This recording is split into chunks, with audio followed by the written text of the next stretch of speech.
That is a stunning piece of wood. I would have never thought in a million years that that would have ended up coming out. Don't even see it very well because it's so shiny, the light's reflecting off of it. But I took that bottom.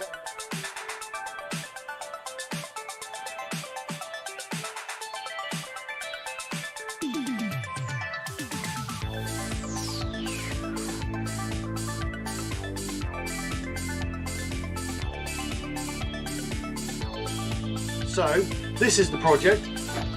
I'm calling it my prehistoric bowl, as you can see from the title. The reason being is because it's old, chunky and rough around the edges, just like me. So,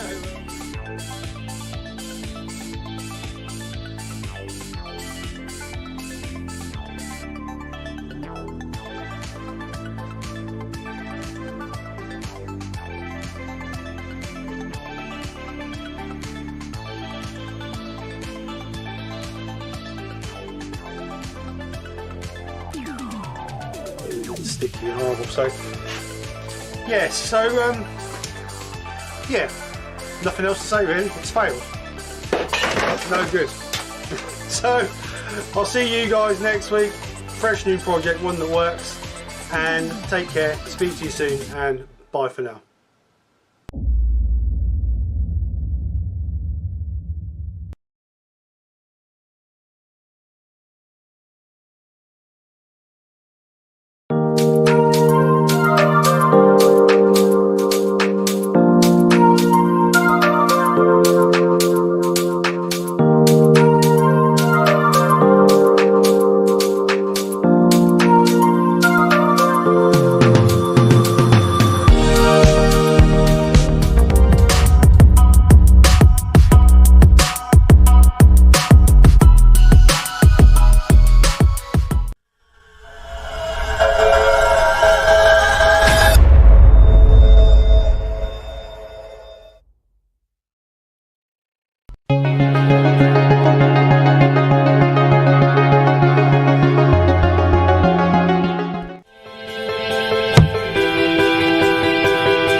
Making our Christmas memories. I've been working so much lately, I can barely find the time to sleep.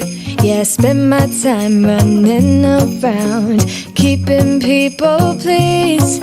But this is my favorite holiday. It's a chance to start over new, 'cause I missed you so I'm letting go of everything but you. These are the good times with you. Baby, this year it's just gonna be you and me. Hang by the fire and chill. Isn't this how it's supposed to be? Making our Christmas memories. Oh, and I've been longing to hold you close. Forget about everyone else. Isn't this how it's supposed to be? Making our Christmas memories. Oh, oh, la da da da, oh, oh, la da da da, oh, oh, la da da da. Making our Christmas memories. I've been wrapping presents for you. I've been hanging marbles in the tree. And I've lit my house with Christmas lights, so you should come back home to me. And when we wake up in the morning, I'm gonna play those carols that you love. We'll be singing all the melodies until the sun comes up. These are the good times with you. Baby, this year it's just gonna be you and me. Hang by the fire and chill. Isn't this how it's supposed to be? Making our Christmas memories. Oh, and I've been longing to hold you close. Forget about everyone else. Isn't this how it's supposed to be? Making our Christmas memories. Oh.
Bouncing. That's because that bloomin' update.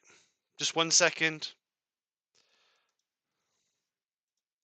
Yeah, there you go. Right, I'll just 1 second. That's every time Windows does an update, does it get rid of Hopefully they my can all audio? lip read. Right, so you Ah. should be able to hear me now. I'll start all over again. So welcome and hello. Hopefully everybody's well. Thanks for coming and joining us for our Sunday lunchtime line. As always, some amazing pieces sent over from you guys for the Christmas hashtag ornament. That was brilliant.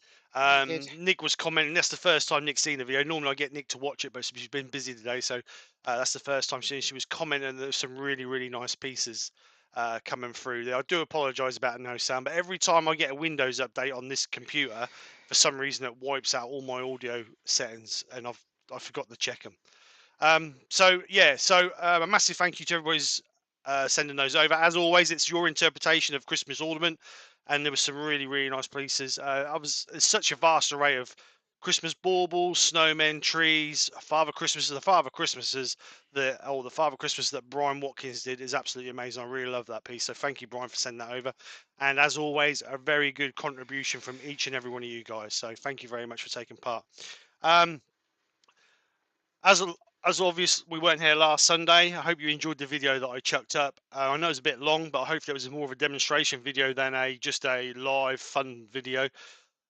We was at Harrogate last weekend, an absolutely amazing weekend. I'd like to thank each and everyone who came and said hello.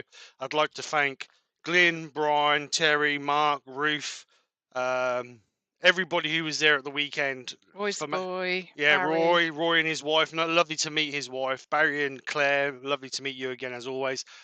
So massive thank you to you guys for making Missed Joe though, didn't we? We did, yeah. We unfortunately Joe weren't very well, so Joe couldn't make it. So hopefully next year, Joe, you will be there to fulfill the group. So we had a great weekend. Yeah, brilliant. I did my first ever trade stand demonstration. Absolutely nerve wracking. Totally different to doing a demonstration for a club. Totally different for doing a YouTube demonstration, but I really, really enjoyed it. Once I got into it, I really enjoyed it. So a massive thank you to everybody who came and watched my demonstration.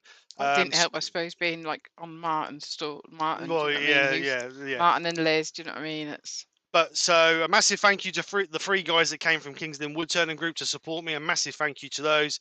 A massive thank you to all the guys who normally come in the chat and support the channel, who came over and watched. A massive thank you to Brian, who recorded the whole demonstration. So there will be a video coming out of Terry. that. No, not he didn't do Martin's. Oh.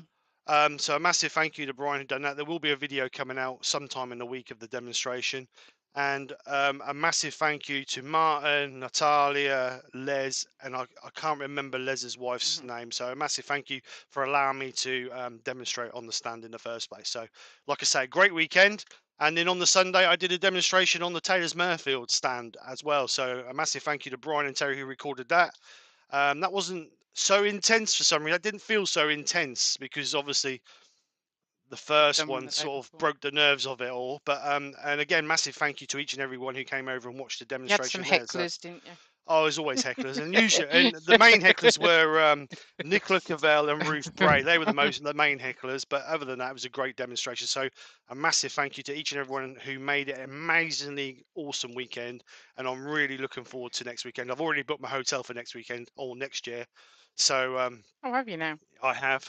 I've only booked it for one this year though. Next year, good. No. So yeah. So other than that, great weekend. Right. So back to reality. We are going to do a bit of wall art. A couple of weeks ago, actually the week before I went to Harrogate, I watched a demonstration at our local club by Darren Breeze. I don't know if you know who Darren Breeze is, but he's a local, well, not local, comes from Suffolk. Wood turner, he's an RPT, and also just got his worshipful masters or whatever it's called certificate. So amazing, congratulations for that, Darren. But if you go and check him out, he was actually at Harrogate demonstrating on Simon Hope's stand. He does a lot of wall art, and I'm talking like 8 and 10 foot across wall art. Some really nice pieces. So he inspired me to do this piece as I watched his demo. He did a clock. I'm just going to do just a wall piece. So there's going to be texturing, colouring, a bit of die grinding, and a bit of natural wood. So got the piece on the lathe ready, and we'll see what we do. So I'm going to get ready for that. Now you can hear me. I'm going to get the piece ready for that while Nick welcomes you all in. So, good afternoon, everybody. So I've just seen a lovely recipe for Bailey's brownies.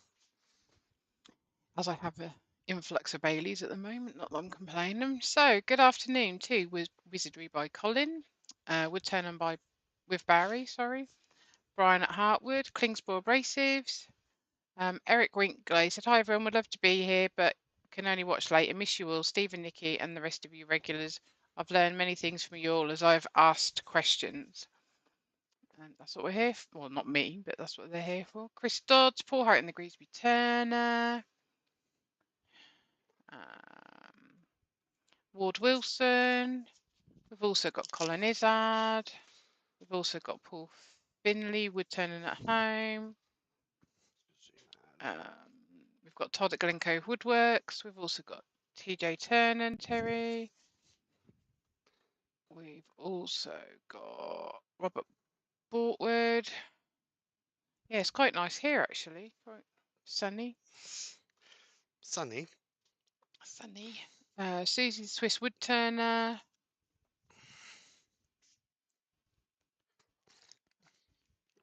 We've also got Shane Hurst. Amy's on as well. Hi, Amy.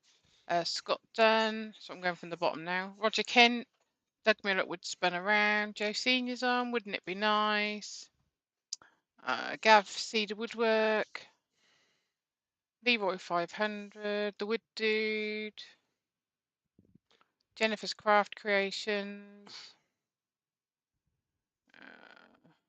Actually, might be better the other way. Tailing over. That's better. Benjamin. Can't remember. I Just zoom said that Roger one out. Kent. Zoom that one out as well.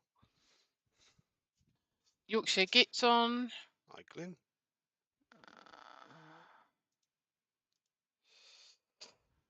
Do. Woodwork Learner. We also have Jim Roblowski. Oh, So you hello, say Jim. it, Roblowski. YV Woodshed. So clear that camera. Make sure the cameras are clear, because my host won't tell me. Right. So find our centre first off. Get a pencil. Rex B's on. Rex, how you doing? So find our centre. So there. We're going to put a mortise on this Barry's one. Wood Creations. That's what I read. Because I've gone from the bottom now. And they go, no sound. Be nice to hear him. Maybe someone should phone him.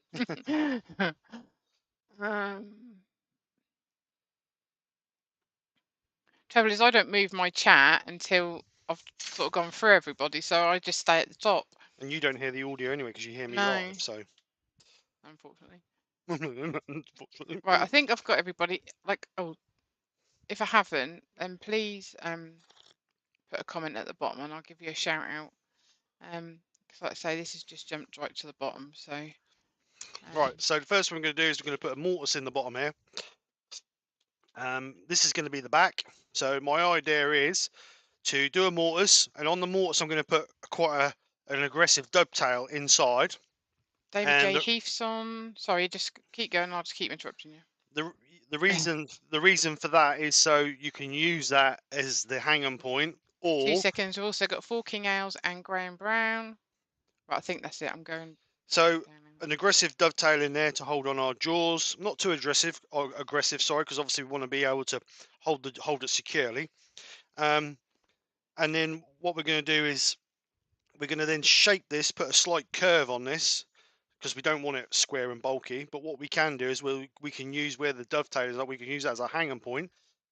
And then obviously if you wanted to, you could always put another hanging point on it, but I'm going to use that to hang it on because it should be fairly well balanced to create a natural. That tailstock camera looks out of focus. Pete from Twisted Trees is on, and Dave the Wood Barber. Hi Dave, how you doing? Hi Pete. Is that so Dave, the one we met that Dave time? North, yeah. Dave North. Not Harrogate, the other one. Makers, yes. Yeah. So a natural curve on this end, and then obviously that's going to be our mountain point and our hanging point as well. So we're going to do that first. So first things first, we will get a small parting tool. And Steve, they want to know what size the blank is, and Rex B, how do you know the size of mortise? So what size is the blank? Yep. Asked Scott Dunn. And Rex B said, how do you know the size of the mortise without measuring? I'm envious. Because I use the Record Power, first things first, will you do the mortise size first? Record Power SC4 chuck will go from, I believe it's 54 millimeters up to about 65 millimeters. Obviously you want to try and keep it as close as you can, because you don't, the wider you open your jaws, the less secure you're getting the fix. So you're getting you're not getting the whole amount of the jaws connected. So if I take this out, you'll see if I just loosen it enough to get it off, you can see that the gap here is quite close. So that means we're getting contact with the whole amount of the jaw. If you make the tenon too big and your jaws are open right out to there, you're only getting contact on these points here. You're not actually getting contact on the whole amount. So the smaller you can make your tenon, or your mortise, sorry, the more contact you're going to get on your jaw. And the same with a tenon. If you do your tenon so it's quite close, so it's nearly the perfect size, so you've got a couple of mil gap in between your jaws, that means you're getting contact with the whole amount of your jaws.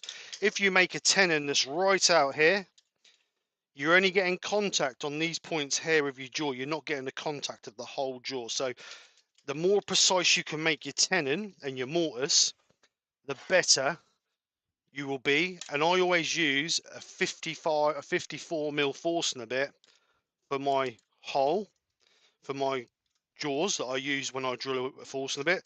Therefore, I make a 54mm hole in the back to grab my my mortise on the other side. So, small parting tool. We're going to Did you measure, use. say how big the blank was? Oh yeah, sorry, getting carried away. So the blank is 10 inches long. I can only do it so it's 12 inches across because that's the biggest I can get. So it's 10 inches long by 6.5, just over 6.5 inches wide. And Jim Rablowski, I think I say so, took delivery of his record power cornet today. Not today, but big upgrade from his Delta MIDI. Oh, well done. Look forward to seeing what you do on it. Rex So said, "Thank you, Steve." it's all right. So we're just going to put a rim in here just to get me started. Gary glasses on as well. Right, Gary. So as always, you don't need to push on the tools. You're letting the actual cutting edge do all the cutting. Wood If you, dude's on. He said he's oh, got a runny nose because it's cold in his workshop today. So if Steve's you, made sure we're nice and toasty, ain't you, mate?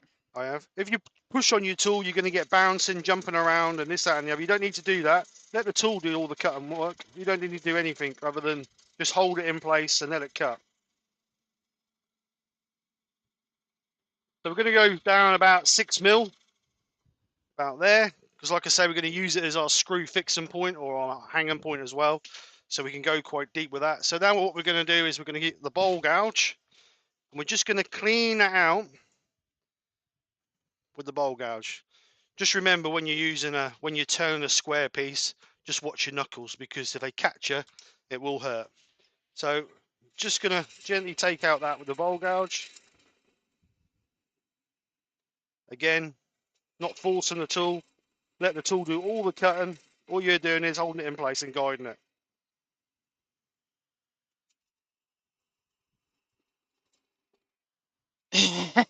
Forking Owls put, Nikki, Steve is making a rim in the bottom.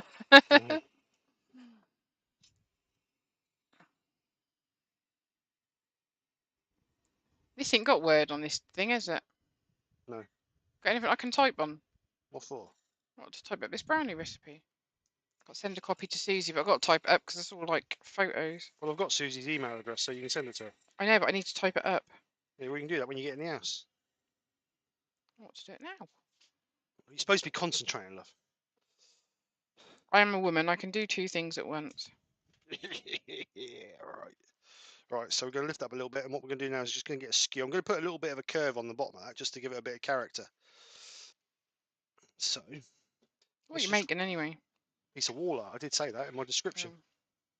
All right. Didn't read the description. I'm not here to read the description. I think I'll turn that heater up too much.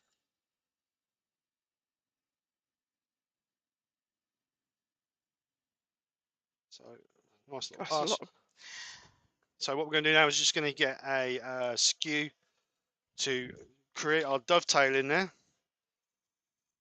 Like I say, this is going to be for our hanging point as well as our grabbing point.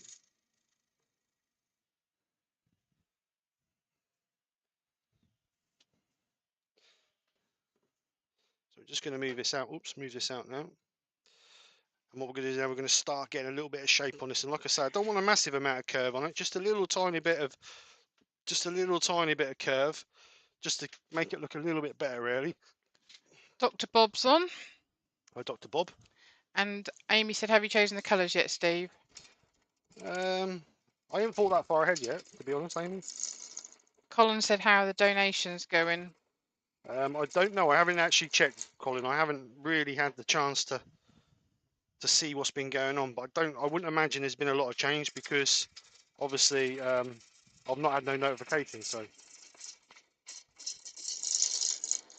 So when you're shaping a piece, what's obviously you're not going to contact all the time. You want nice, gentle, light passes. If you push too hard, you'll start to break out the edge. So you just want nice, gentle passes.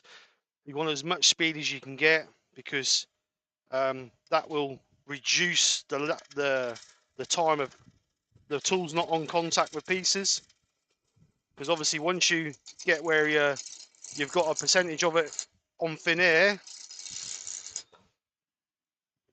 you got chance of bouncing on that, and you want to try and reduce that as much as you can. So we're just going to bring that out a little bit.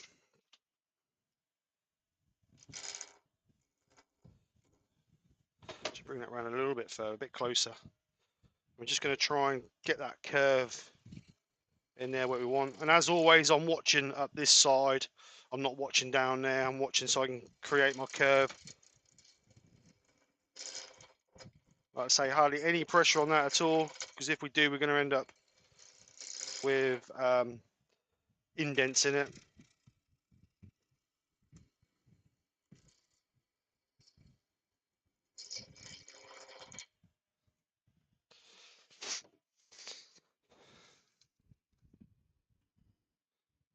Right, so you can see there we're gradually getting our curve. We need to just take a little bit more out of here because it's a bit aggressive on the corner. So Gav's got a question. He said, I found colour shift or iridescent paints look good if you're doing beads or coves on things like this. Yeah, they do. And Colin Izzard said, is the wood birch? I don't know what it is, Colin. What do you reckon? Didn't have no name on it. This is a piece I got from oh, what's his name? Oh, I can't think of his name. Scott's old boy Scott hangs around with. Oh, I can't remember his name. Scott Grant. Can't think of his blooming name. Anyway, he gave it to me when I went down there to get some bits, and it hasn't got any what it is on it. I've actually cut 4 inches off the side of it because it was all split. Brian's got onto the GoFund. He said the current donation level's 3569. Yeah. That'll have some income off that, won't it? Yeah, but there's another 100 odd quid to go on to. Some money for t-shirts, isn't there? Yeah, there's some money to go on to that, which will be December, the end of December. So I'm leaving it until the last minute just in case people want to buy t-shirts between now and then. So gradually getting that curve in there, which is nice. A little bit.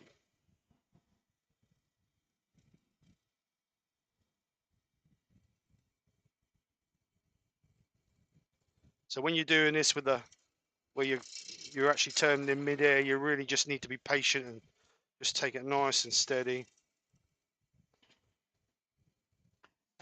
Forking Owl says, looks like a big bit of ash. No, I don't think that's ash. It's too dark to be ash, I think. But I don't know. I don't know really. Right, so we've got a nice shape there now. Nice curve. Like I say, this is going to be a hanging piece. A nice curve. So what we'll do is we'll just sand that up a little bit. We'll see how we get sanded up with the inertia sander. If it starts skipping and jumping, then we'll do it by hand. But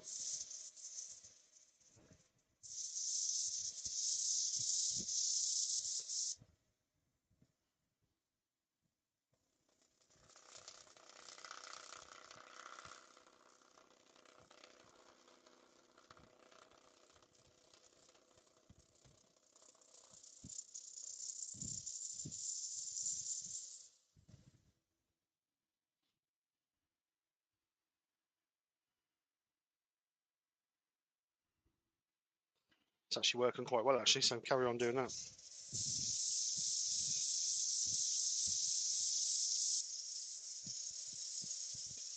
Keith Greenfield. There you go. Just popped in my head.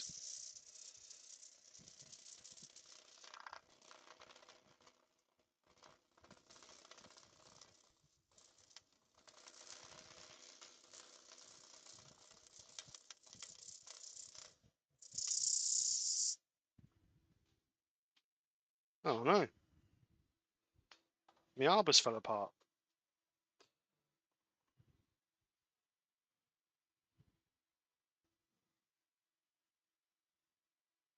No, I haven't ever seen black ash, Rob.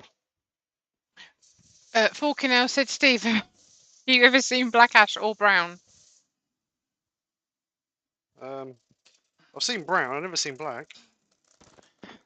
Unless I coloured it. Wouldn't it be nice said also olive ash? Yeah, I've seen olive ash. Wayne turns some nice olive ash, hasn't he?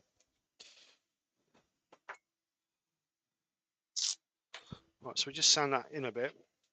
Brent Beecroft is on. Right, Brent, how you doing? So the actual back, I'm just going to leave natural. I'm just going to sand and seal it, a little bit of wax on it, and leave it.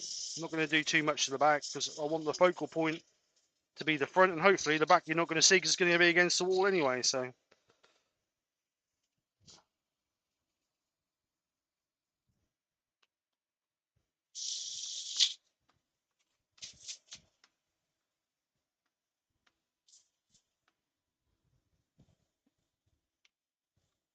Woodwork Learner said the meds are making him doze off. He's missing Oh, the carrots being chopped. thanks for that, Andy. He said the meds, he didn't say you. Oh, that's all right. Oh, Chris Dodd said, burn it, Steve, it'll be black. Then it'll be black. yeah, no, not burned up. I'll get on with the veg then. Wood said I make my own black ash, chestnut product spirit stains.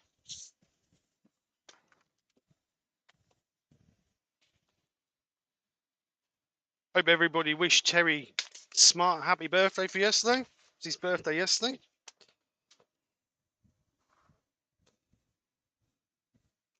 Oh, I've got to go get a different knife. This one ain't no good.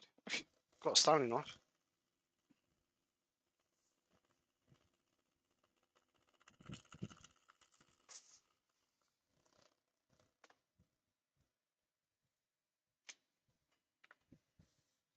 Nah, that ain't working. Okay. So we're going to sand this up to 400. The reason being is we're not going to Yorkshire grit it because we like our fingers where they are.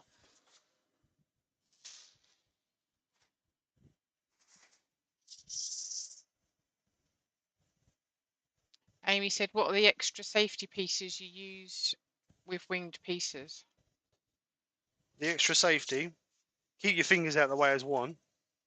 Because if you get smacked with it, it will hurt. I've been caught by a couple of pieces. Being big chunky pieces like that, it could break a finger. When you've got thin pieces that are square, then you can end up cutting yourself quite bad with them. Because they don't really cut, they just hack a hunk out. Hack a hunk? Yeah, hack a hunk out.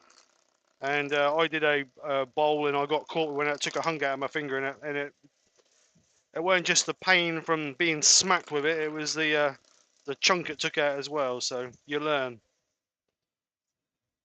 But obviously just be as cautious as you can. Doesn't matter, take an extra 10 minutes. It's better to be safe than sorry.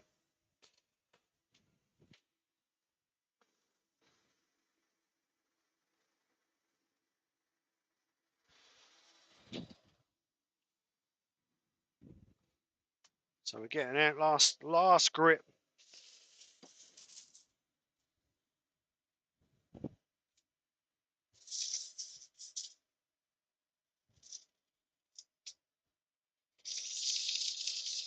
So the other side will be a bit more interesting. Once we get this done out of the way, the other side will definitely be a bit more interesting than this.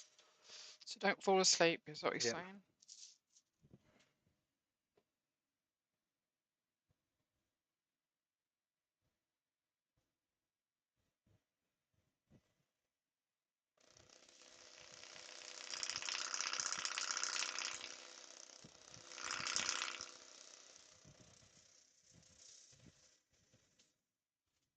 Right, so last one inside.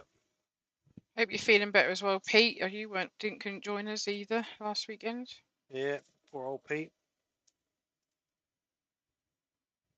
I think next year from September they should all live in airbags, so nobody can get ill between September and November.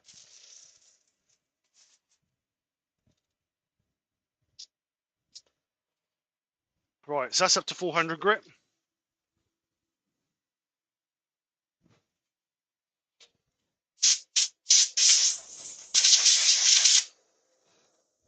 So we're going to turn the extractor off, sand and seal that. So get some tissue. M Stratton is on. Hi Mick, how you doing?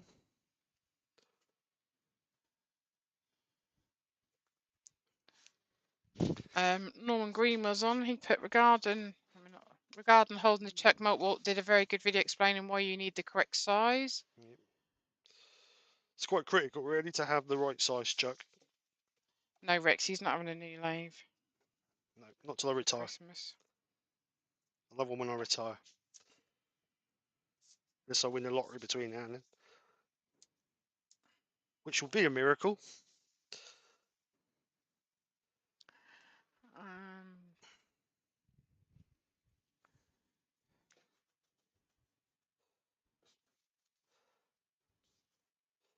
Take a bit of board back. Dr. Bob said, safety tip, put a piece of painter's tape on one corner when turning non-round turning pieces.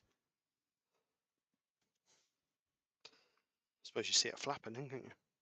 So I'm not going to worry about these sides too much. I'm just going to run it over the edge a little bit because we're actually going to texture the sides as well as the front. So I'm just going to put a little bit on there just to, so we don't have to run it over the edge and affect our finish on the back when we actually do the side. So just a little bit on the edge there.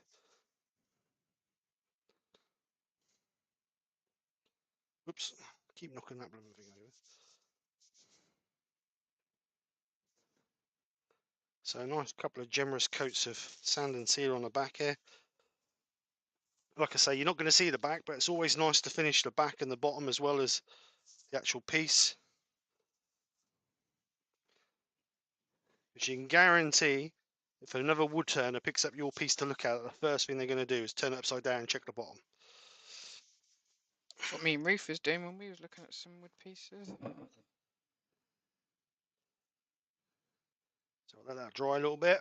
I'll have a swig of my coffee while we wait for that to dry.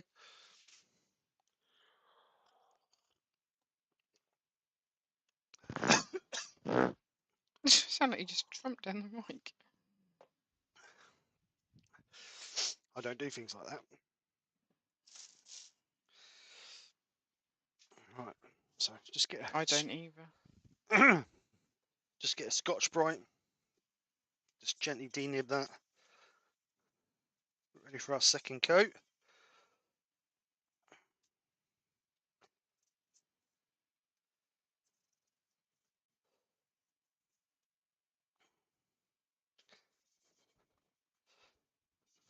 Woodwork Learner said, when you retire, Steve, you'll have loads more work to do. Nick, you'll make certain of that. Yeah. I've already started the list.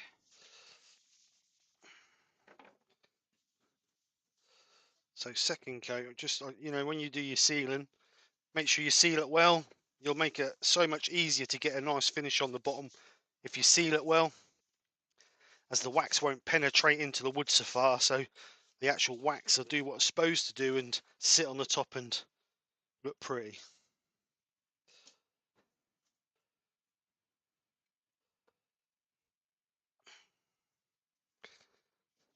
Right, so that's the sand and sealer. Move that out of the way, put that in the bin. Turn that down. I'm sweating my guts out. Right, so just going to denib that once more, just gently. All we're doing is just taking off any high spots. We're going to go with the grain this time. Last time it didn't really matter, but this time we're going to actually go with the grain. So we try and reduce the scratches in our wood. Clean that up inside there. So we're going to put our finish on there. So I'm going to put some Hampshire Sheen high gloss on that. I was going to do microcrystalline, but we'll do high gloss.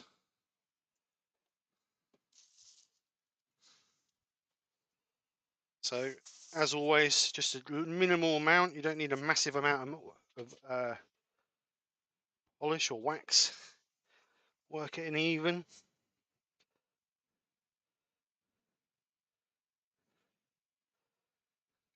Hasn't got to be a wax. You could put an oil on it if you want to put an oil finish on it.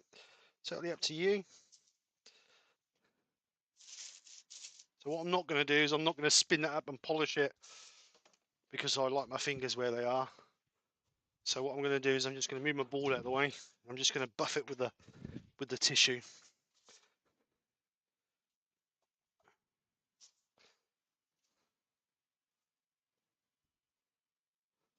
You should see a bit of a sheen come on it.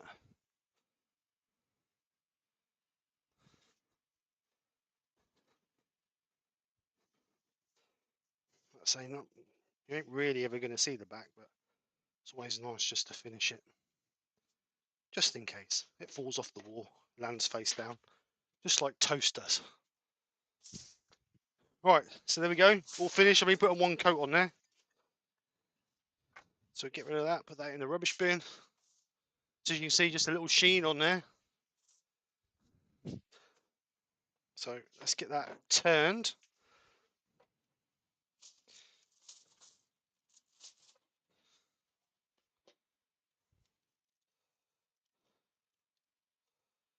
So nice and just nip it up, don't need to do major tight, but just enough to hold it.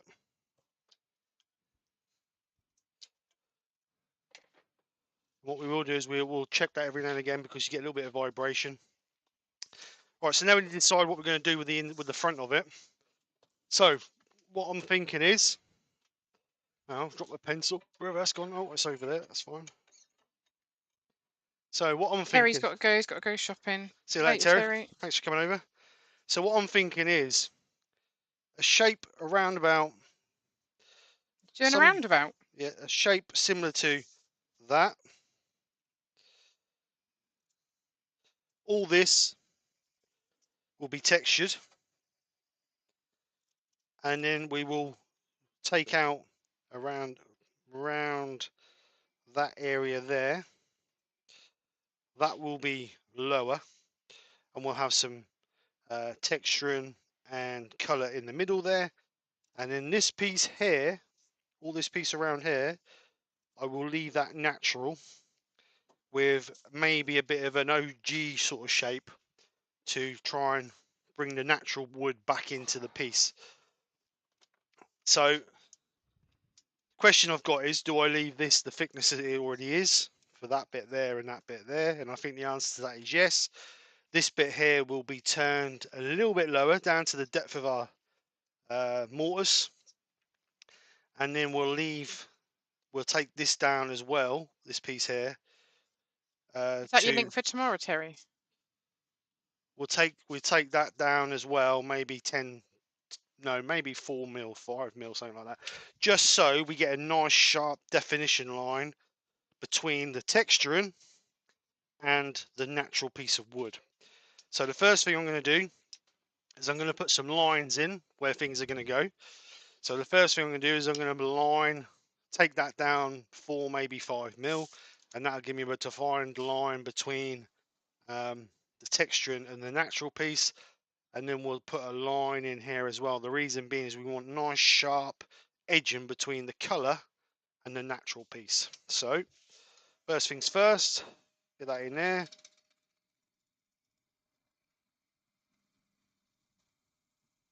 So again, we're going to take that down 4 or 5 mil. Again, don't need to push on it. Let the tool do all the work.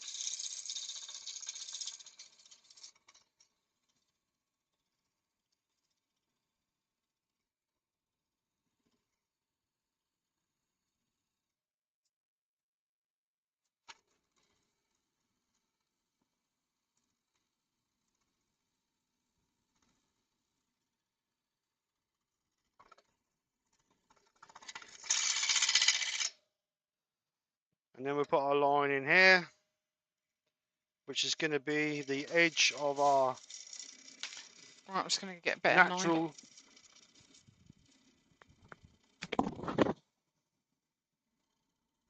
We're going to take that down virtually the depth of what that mortise is there. Leave that door open, Nick.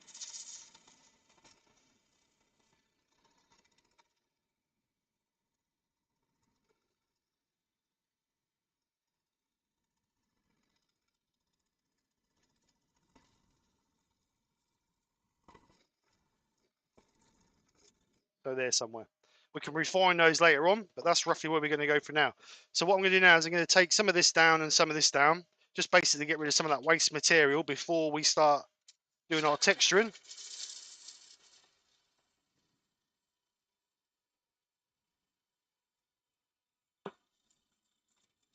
So we don't want to take this edge right down because we want that to be of an OG sort of style. So we need a little bit of height on that. So we'll leave that at that. And just take a little bit more off on the slower part.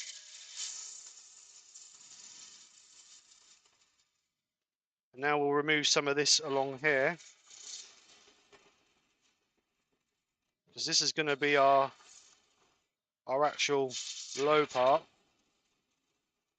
We'll rest a little bit high. Move that down a little bit.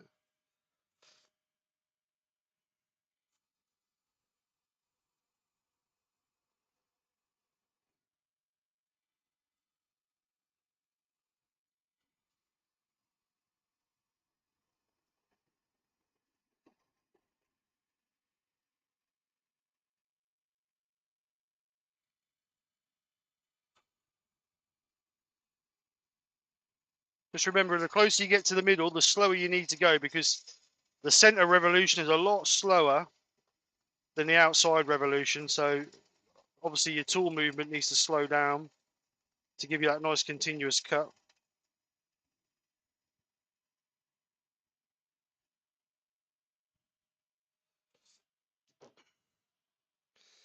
So we've put, there we go, we've sort of feathered that in. So that's a gradual decline down, and then we've gone flat. What we're going to do is we're going to do a little bit of beading on here, just to give us a little bit of a line to go to. Right, so we're ready to do a bit of texture on the out there now. It doesn't matter about this. I'm not going to touch any of this yet, because then if I get paint over any of this, it doesn't matter. I'm going to turn all that away, so it doesn't matter how much we get slard all over that. So what I'm going to do is I'm going to use my tool rest to do my lining for the lines I'm going to cut into it. So what I'm going to do is I'm just going to put random lines, because I want it so it looks like it's spraying out like a sun ray. So we're just going to do some random lines in here.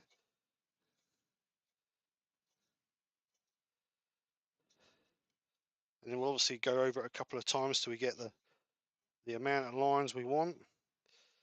These are not obviously the perfect line we're going to get. We're obviously going to do more and on here, but it's all about just rough ideas of what we want.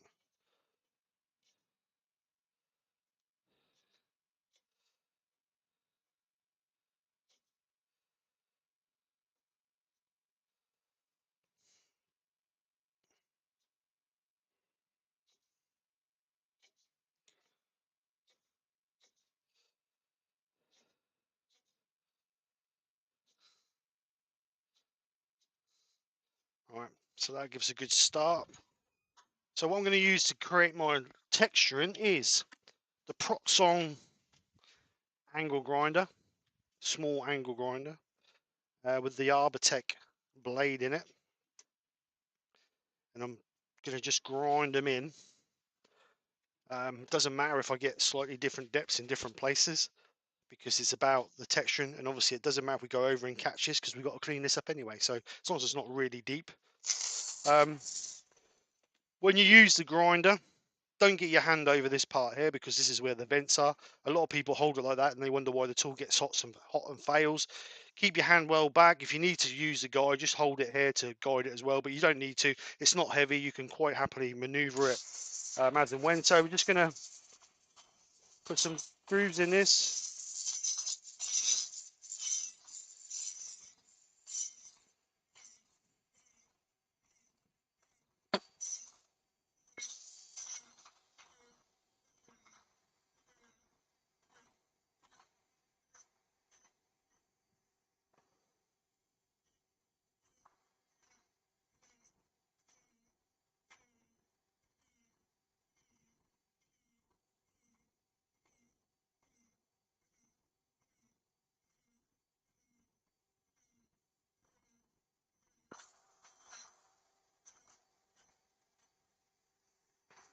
Now we're just going refine where we want.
Right.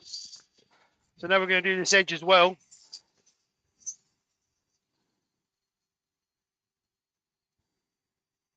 But I'm not going to take that to the edge. I'm not going to take that to that edge because I don't want it right to that edge.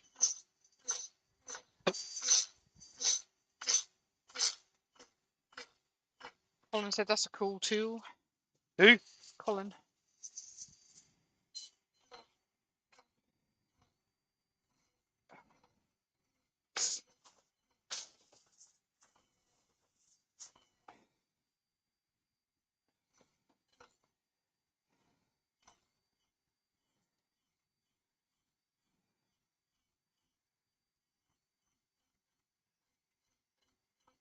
Actually, I'm going to take that to the edge. I think that'll look better.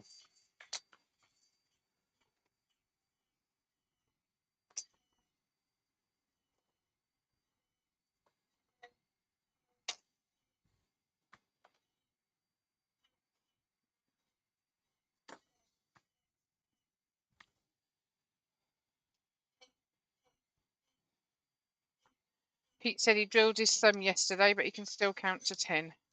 Huh.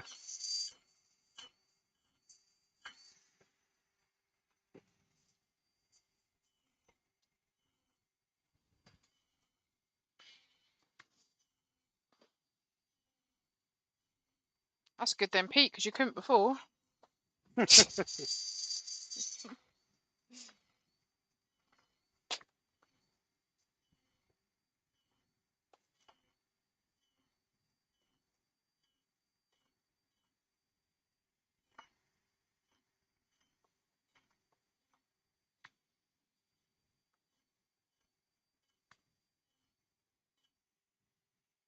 Wouldn't it be nice he's got to go? His workshop's calling him. Said, looking great so far, Steve. Watch the rest later. Bye, everyone. See you later, who?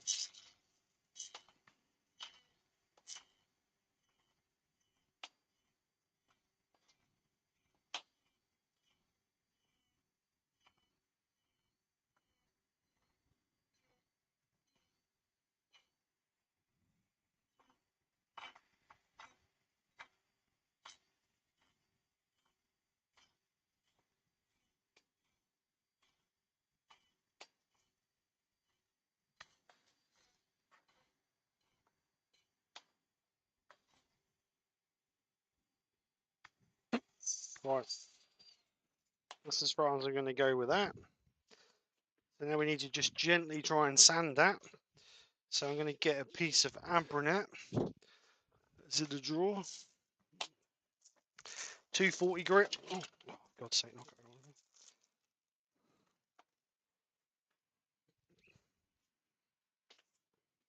So we're just going to rub that on the grain, just basically to clean some of those furry bits up. Benjamin's had a shave. He said shaving's a chore. You can use a hot air or a blowtorch just to burn those off if you wanted to, but I'm just going to use a bit of 240 sandpaper or Abrasive. Ouch.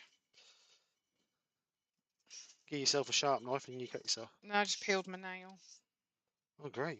Bit of nail in the carrots, is that all right?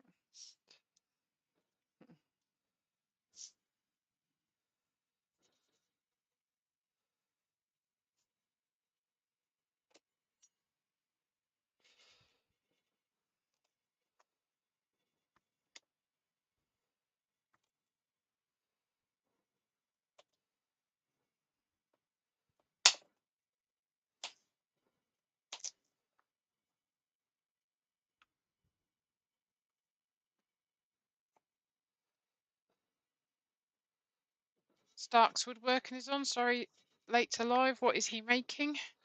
I'm making a piece of wall art, or hoping to. So we're just going to rub this over this side just to clean these side bits up a little bit, because they're a little bit fluffy as well. Doesn't tear out as much on the end grain as it does obviously the side grain, so you don't get as much. So we're just going to, So either wall art or designer firewood. yeah, one or two. So we're just going to take the edge of that off so it gets rid of some of that sharp edges to make it a little bit softer on the eye.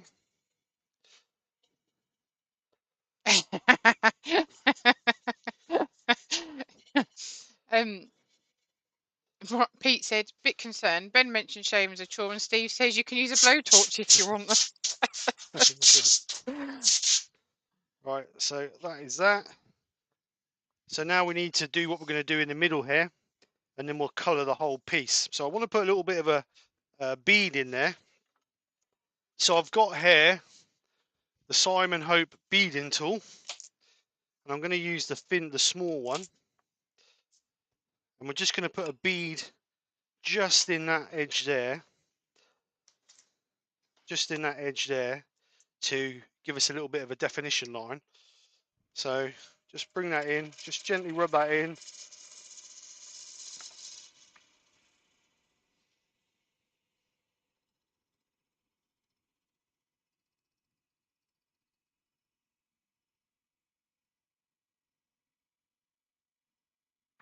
Just like that. So we've got a nice little bead in there now. Now I might put one in there, but Brian I said don't. change the camera. Oh, sorry. So I'll show you again. So beading tool, face down like that. Just run it in the groove, and just gently hold it there until it cuts till you get your bead, like so. So we've got a nice little bead there now. So now what that does now, on the bottom of that bead, that gives us a nice sharp corner to finish our piece to. So when we go into it, we can finish in the bottom of that bead to give us a nice sharp finish. Robert Klingsville said, money saving tip, if you buy Abonet, ask for Abonet Auto, same product, half the price. All right, didn't realise that. So let's just get the spindle gouge out and just refine that. So we'll just bring that into this nice sharp corner.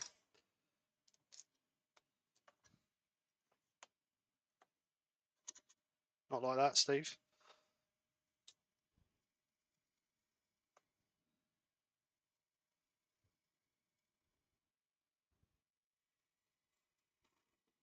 We're going to run the point of our spindle gouge into that corner, just to give us like a nice sharp edge like that.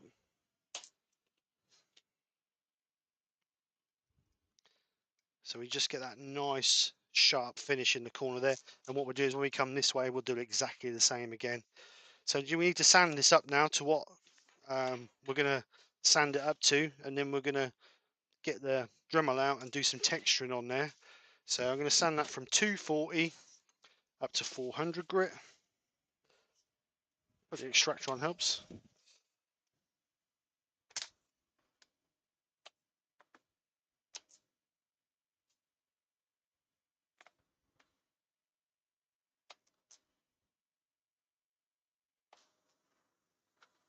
So we're going to get the corner of our sandpaper and run it down there to create that nice sharp edge.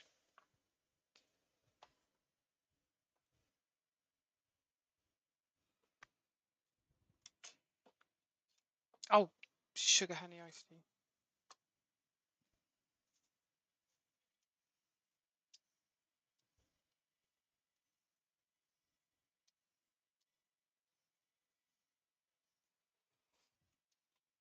So that's 240. We'll use the inertia sander for the rest.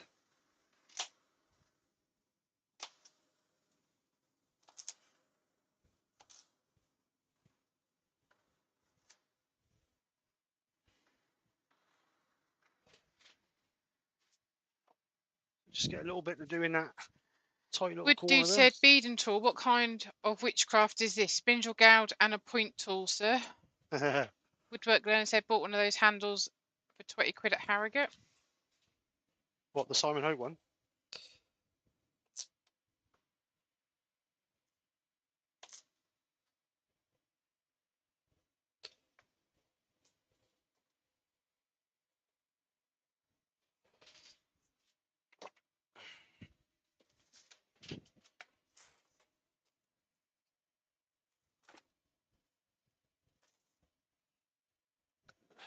Right, so Yes, he said, yeah.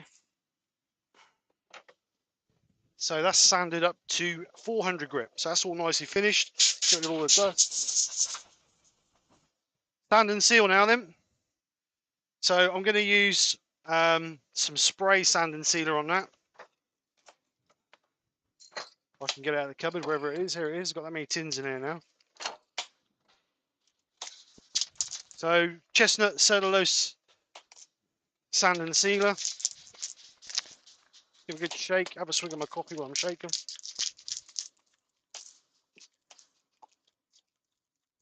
You sure know how to make a cup of coffee last, don't you?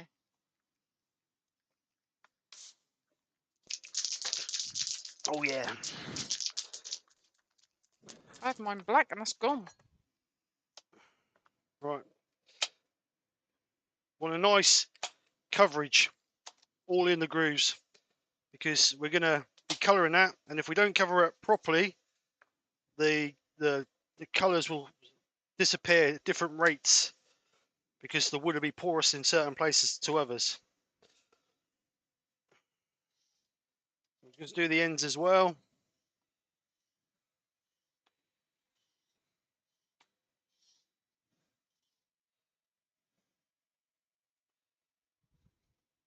We'll give this a couple of coats of sand and sealer. Get the hot air gun out to dry it. Need to put a longer lead on this hot air gun.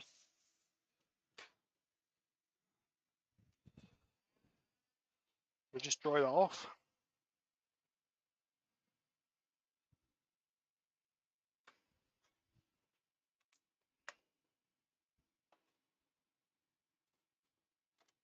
Now, as always, because we're painting, we seal before.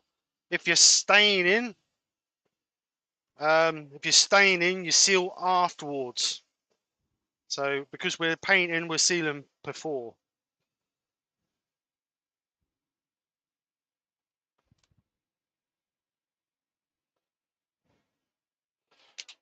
So we're just going to get a bit of Scotch-Brite, or whatever you want to call it, and we're just going to denib that, and we're going to denib this the best we can as well.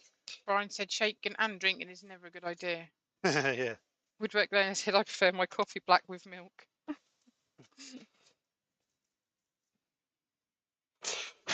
I'm just going to blow that off again, and we're going to give that another coat, because we want to make sure it's sealed really well.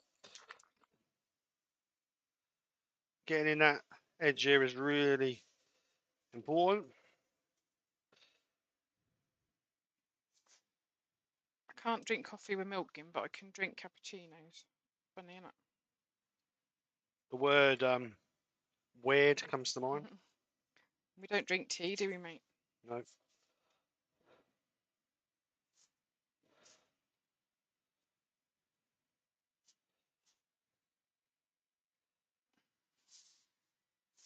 So I'll make sure I really seal that well. So I don't know why I ordered a cabbage in my shop, a cauliflower in my shopping, really. Cabbage. I've got cabbage for the rabbits, but I ordered a cauliflower. I ordered a fresh cauliflower and frozen cauliflower. That was clever, wasn't it? I don't know quite what went happen there. So I might have to do this edge here. Might have to do this edge here again, because that's end grain, so that's very porous. But we'll let it dry and we'll see what it looks like. If it's got a slight sheen on it, we'll leave it. But if it's not, then we need to give it another coat. Woodturn and Barry said, "What, no tea?" No. Girls Tea? do. They love a cup of tea, but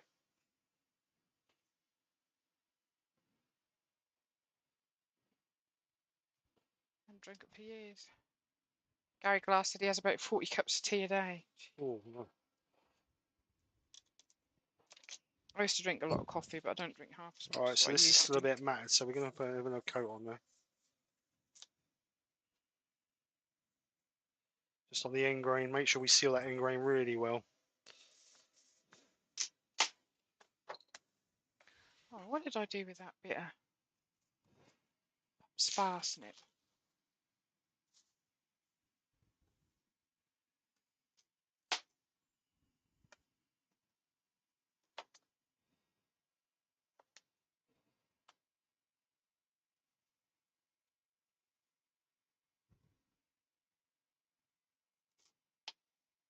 All right, so we just denib that quickly.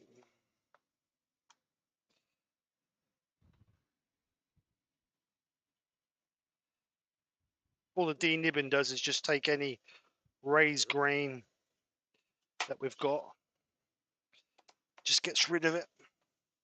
Right, now we've got to spray this bit, and the edge black. So I'm going to cover my lathe up because I don't want my lathe getting, because we're going to be spraying across there, I don't want to get more black all over my lathe.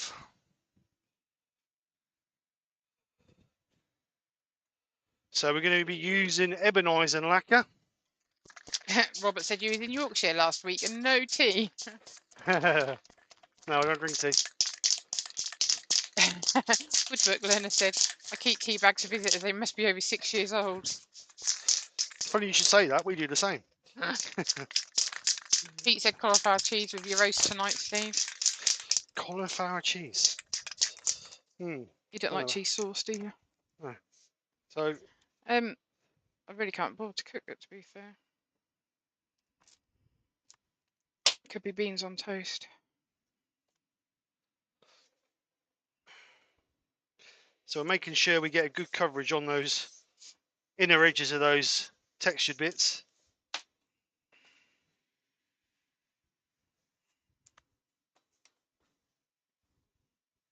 A good coverage on those, and then we want a good coverage on our middle bit. Whether I'm going to leave the ring black or whether I'm going to do a colour, I'm not sure yet. So now we need to do this bit, but we don't want to get on the back. So we want to be just spraying at an angle just to blow that across so it doesn't come on our back piece.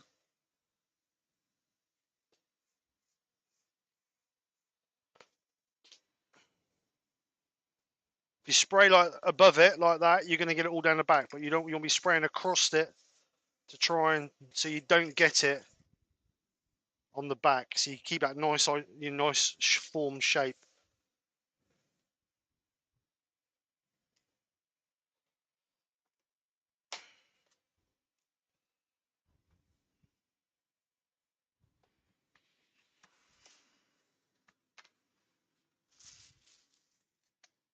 We'll just dry that off with a hot air gun, not getting it too hot, because if we get it hot, it'll start to blister and we don't want that. We're just running the warm gun over it, just to flash it off.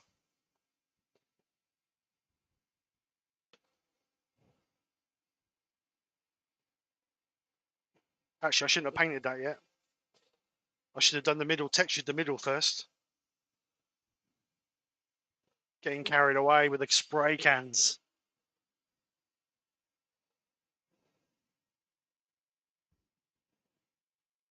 We can texture and just repaint the black middle, that ain't gonna be a problem.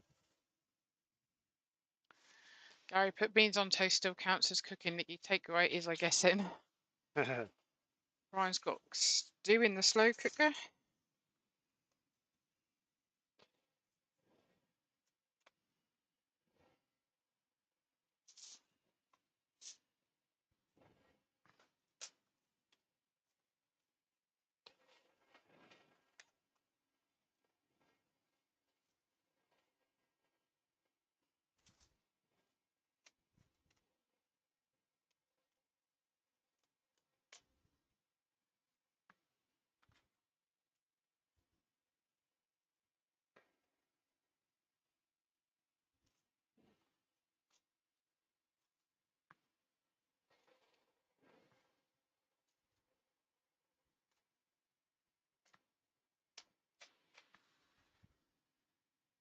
Doug Miller's got to go.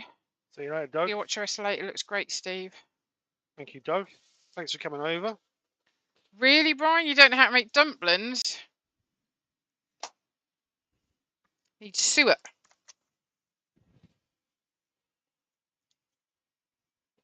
It's on the back of the packer.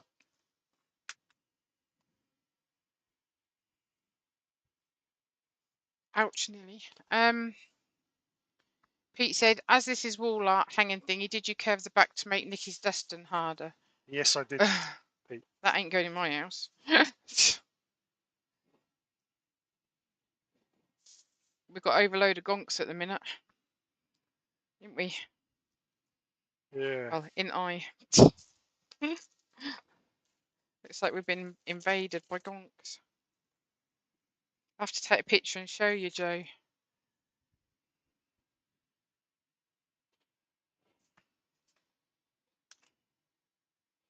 Right, so that's nearly dry. So what we'll do is we'll move on. I should have put some texture in here before I done the black. So we'll do that now while we're waiting for that. So I'm going to be using a Dremel sort of tool with a flexi on it. Got Just so you know, several. it's 2:15, mate. Right. So what I've got here is, I'll bring the camera in and show you. I've got several different styles of grinding pieces here. So these are like really sharp and pointed. These are a bit rounded and bald. I've got a pointy one there, another ball one there, another ball one there. So in here at the moment, I've got like a half ball, half pointy thing. So we're going to start off with that, Oh, and we may change it throughout to different styles, well, different shapes. So it's just going to be a bit of suck and see, really. So we're just so going to put in some dents. Robert said he's had a delivery from Tiny 10 this week and there was a single Yorkshire tea bag in the package. Brian said he's never had suet in the house. Klingspool said dumplings or thick cut bread need to be about 1 inch thick. Steve has to have both. So just a few of each. So we'll change that to a different style. Yeah, wood turner Barry. These are ones we've like soft ones. We bought Christmassy ones. Trying to get Steve to make them. I might as well talk to myself. Dr. Bob said another thing to do in the centre is put a mirror in it. Yeah, or a clock. You can use it as a clock. Pete said, Brian, you can cheat by peeling some bread rolls, squash them a bit, and chuck them in the pot towards the end. Susie said camera because she's still on the worktop. Oh, right, yeah, sorry. And Woodridge by Colin says he's just got some of those bits and he's not tried them yet. All right, so I'm just basically. So you've seen his workspace, you know, where he keeps the beautiful tools. Just not seeing what he's been doing with them. I'm just basically getting different shapes in here. Have you changed camera? Yeah, I've just done it.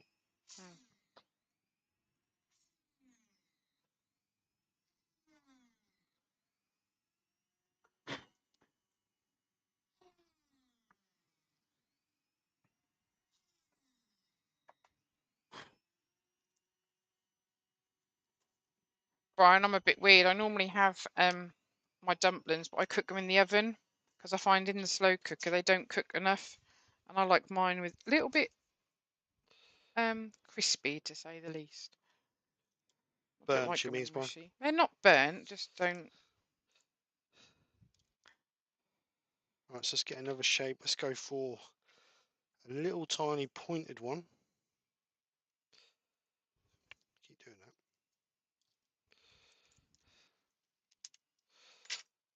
So this one's a little tiny pointed bit.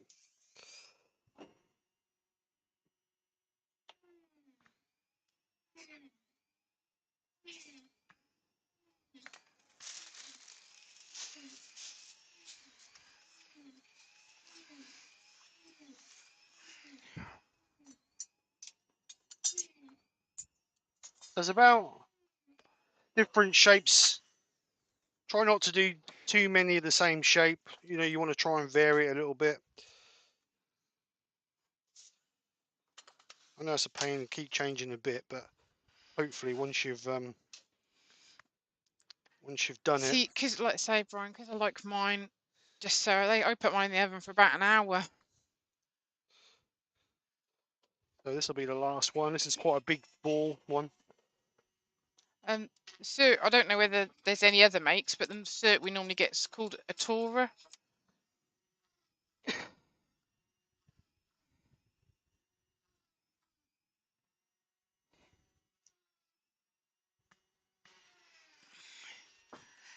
See, I'm not the only one. Rob from Klingspool said his wife's the same. She cooks hers in the oven as well. So no. I usually take a little bit of juice out of the stew. Because what happens is with the dumplings, that makes then that gravy thicker. So I take some out of the stew and make up a bit more, so it sits in a Pyrex dish in the oven. Cook them, and then add that gravy when the dumplings are done, back to the gravy for the stew, and it makes it nice and thick as well. Win-win. But we ain't had stew for ages because my girls don't like it. Right. We just sanded that and got rid of all them. Now we can give it another coat of black in the middle there. Oops, wrong one. Sand and seal that is. Yeah, I don't think there's any other makers sewer, is there? I would imagine there is. But... You wouldn't know. I'm not asking you, I'm asking the chat. Right, so we just dry that.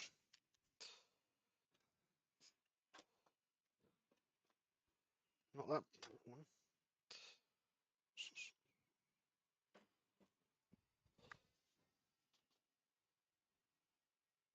We just dry that.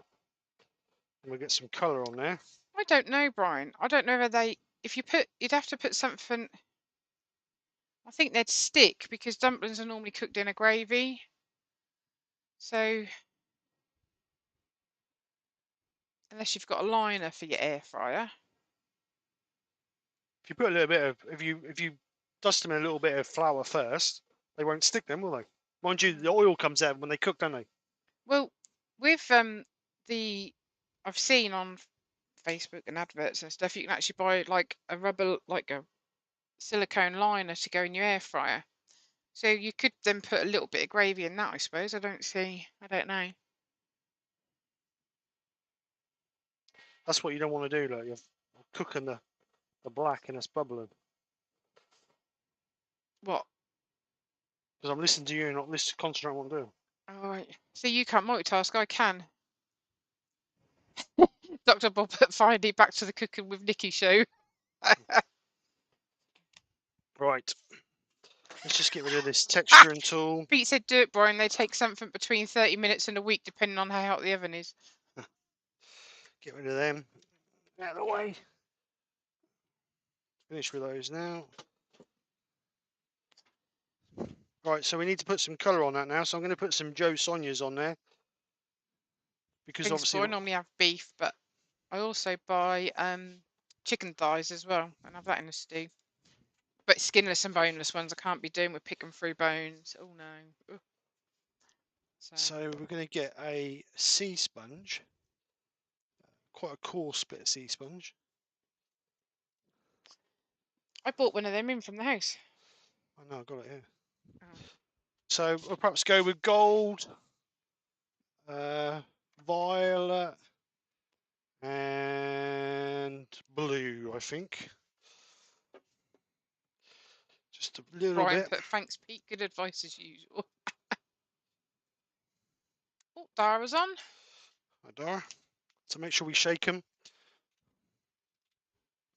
A little bit on the board. Spread it about with a brush because we only want to put small amounts on. We don't want to put it on thick because if we put it on thick, it'll end up being just a white mass. With the Joe Sonias, they've got to be put on thin. So we're just spreading it about a little bit on our board. Dab our sea sponge in it. Yeah, I know with Turn by Barry, that's a shocker, isn't it? Steve, you're listening to Nikki. Dara said she buys the biscuit dough from a can, smashed flat, about 1/4 inch, and drop them in. So now a little bit of what's this one? Failing that, Brian, do some like cobbler. Have it like beef cobbler. So you make like scones, put on top. If you don't want to go get suet.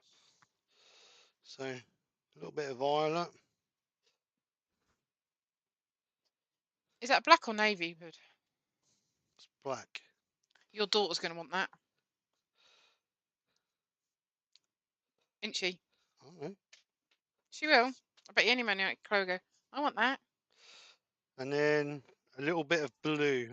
Ward Wilson said, I wish Steve would stop interrupting Nikki with all his wood turning stuff while she's giving cooking lessons. Right, so this I one. know, he's been told, Ward. He's so rude, tell you. This one's blue. And like I say, we're only putting minimum amounts, so we're not putting a lot on, just little tiny bits. Pete, have you ever had cauliflower cheese soup? It's supposed to be really nice. I might put a little bit of red on there as well. Might dry that off and see what it looks like. See if I want a little bit of red on it. So just a little bit of heat just to dry those Joe Sonias off.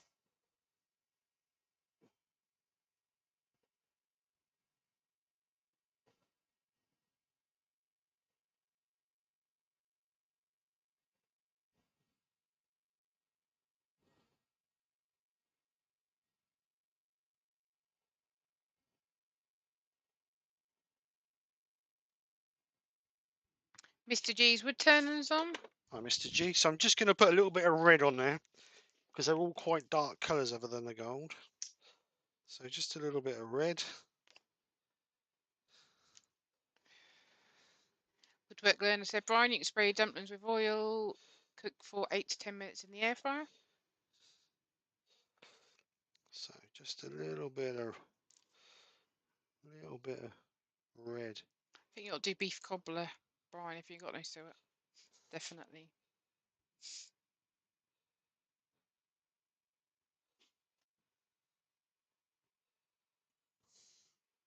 Let's just dry it off and see what it looks like.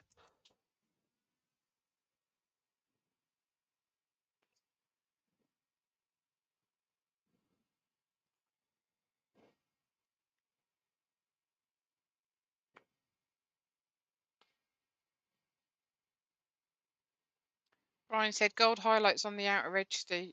On the Yes. outer edge texture, Steve. Gold or silver? Alright, so that's that bit. I'm going to do this ring. Oh, actually, I'm going to do this. I'm going to do the bit that turns back in red down there. So the red goes into the ring, and then the ring I'm going to do in gold. Or I'm going to try and do in gold. Woodwork learner said, gold leaf.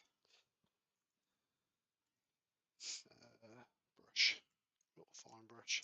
He ain't got time for gold leaf. Right, so I'm going to do this bit in here. I'm going to do that in red. And in this, I'm going to do gold. So red first.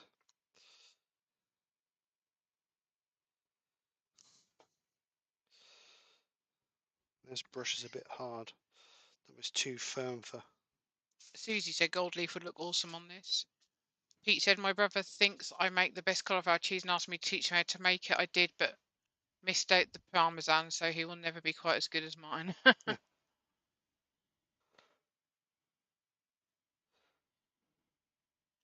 Robert said we need to split this into wood turner and cooking because he's getting confused. Yeah. So Dr. Bob said, question please, how would you mount it on a wall? I would build a table stand so the buyer could handle it and display it to meet their moods. Well, I've actually done it so the mounting point has got a dovetail, so you can hang it off the dovetail. Robert Klingspor said, can you gold leaf dumplings? You can get Anything's edible possible. gold leaf, can't you?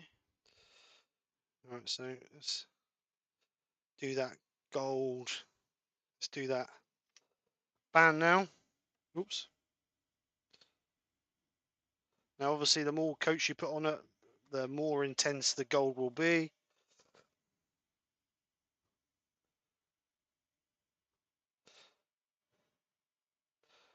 Just basically got to build up the colours. We don't want to put on too thick because we want that nice defined line in there.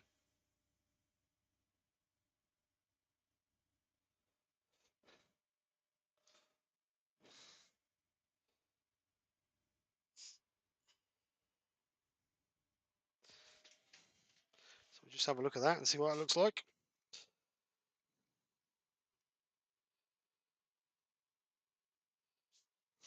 So we've got that.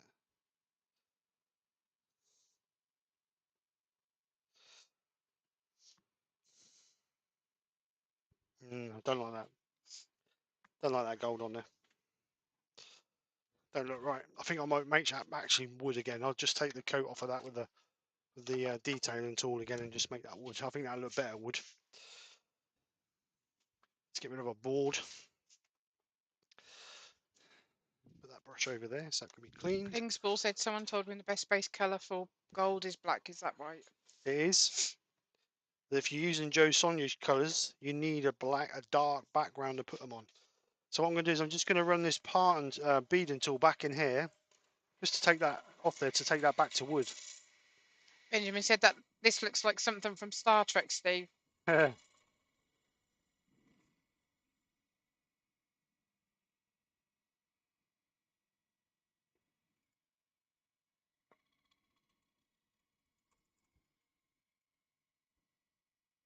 Pete said cooking and wood turning, getting confused is a problem.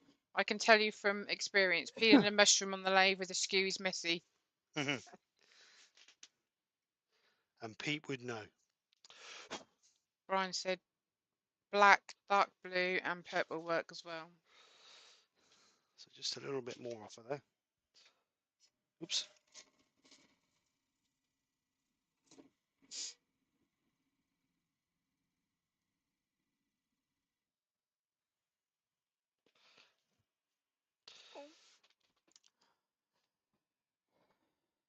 That's better. Still got a little bit in there I want to try and get rid of.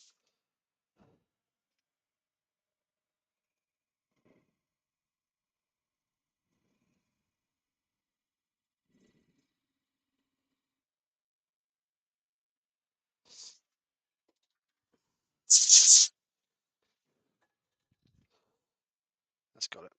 Right, so I'm going to leave that ring natural. I think that'll look better natural. So now we need to do something with this. So what I'm going to do is I'm going to put some dry brush, some gold over it. Basically just to highlight, like everybody was saying about highlighting it. So we're just going to highlight it with some gold. Now you can use, I was going to use the Joe Sonia metallics, but I haven't had a chance to play with them, so I don't know how well they work. So Chris Dodd said you can peel apples on the lathe, don't ask. So I'm going to just dry brush it. So basically dry brush is exactly what it says it is, dry brush. So you put paint on your brush and then you wipe 90% of it off until you end up with just a smidgen amount on your brush, and all you're doing is just gently highlighting that edging,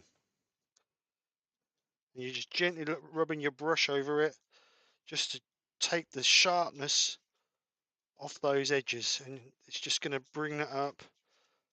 You can always go back and put a little bit more over the top of it, but like I say, you need to remove about 90% of the colour off your brush. Don't push too hard, because if you do, you're going to get down into the bottom of it. You don't want to be doing that. You want it in the, you just want it sitting on the top of the edge. So again, paint on it, take 90% off, and you just gently brush the brush across your piece. No pressure, you're just using the tips of your brush just to take off, you're just highlighting those edges. If you want it more prominent, you can go over it a few times to give you a more prominent effect. But what I do is I put it on my brush, wipe it on the tissue, and I brush it on the back of my hand a few times until the brush feels virtually dry, and then I go over my piece.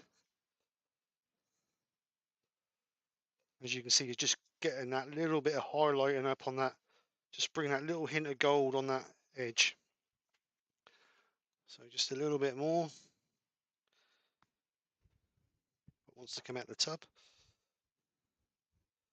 So put it on my brush, on my cloth, doing it on the back of my hand just to take most of that paint out of it. And then we're just gently brushing over to give that slide. I don't know if you can see that on the camera, can you?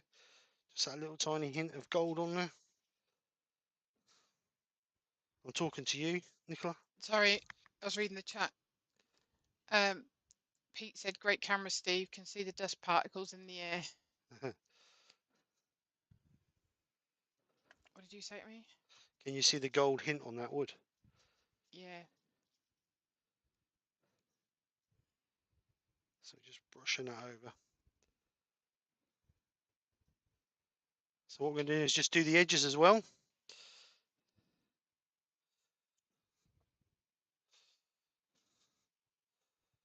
Again, we're going to put the paint on our brush and then on our hand just to take off the excess, and then we're just going to gently brush that along the top. I'll bring it on an overhead camera, you might be able to see better. So we're just brushing that gently in to dry brush that on just on the surface. We don't want it actually in our texture. So we're going to do the same on this side.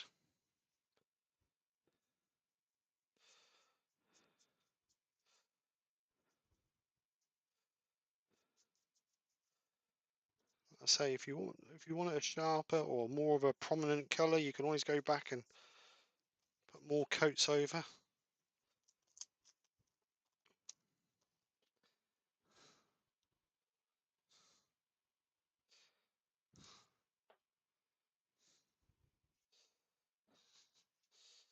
So just brush it out.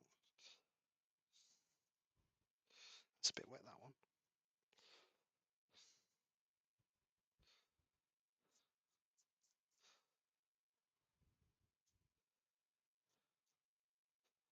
Don't put it on too wet with the Joe Sonia, because if you do that, it'll go white.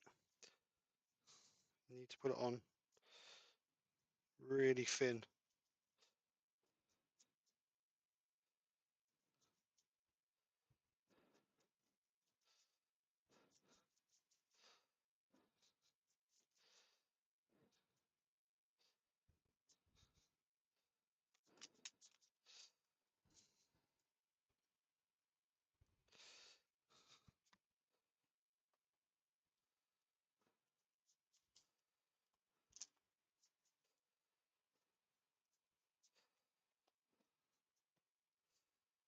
Steve Gordon said, "Great job, Steve. Very effective finish."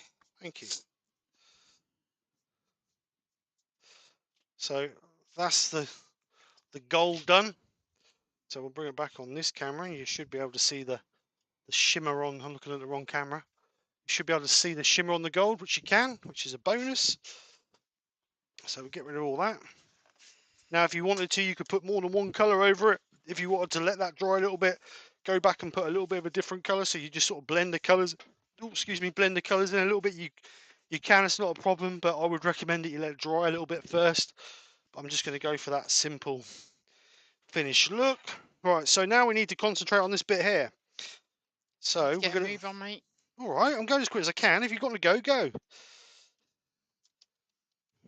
Right, so Yeah, he speaks to me. Just who I have to put up well, with. I'm going as quick as I can. It's not that you got a date or anything. So we're just going to gently bring that Should be slightly. over. We're going to put a bit of a curve on there. And we're going to take it tight into that. You want to take it tight into that corner.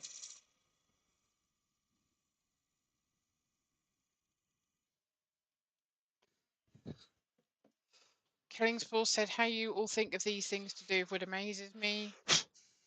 Robert Bortwood said, "As usual, great demo, Steve. Assisted by Nikki, looks really good." Woodwork Learner said, "Looks great, Steve. Not sure how it tastes, so."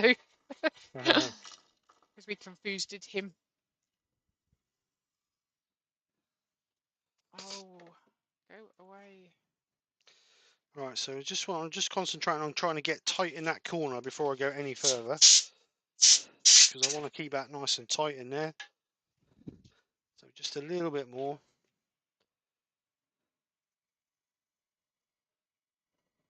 Just using a little tiny quarter spindle gouge to get in there.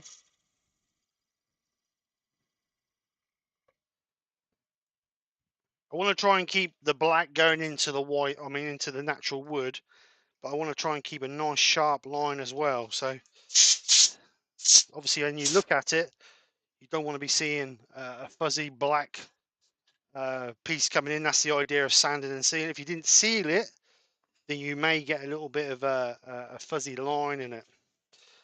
So just a little bit more. Just gentle pass. I'm not rubbing the bevel hardly at all. Just gently.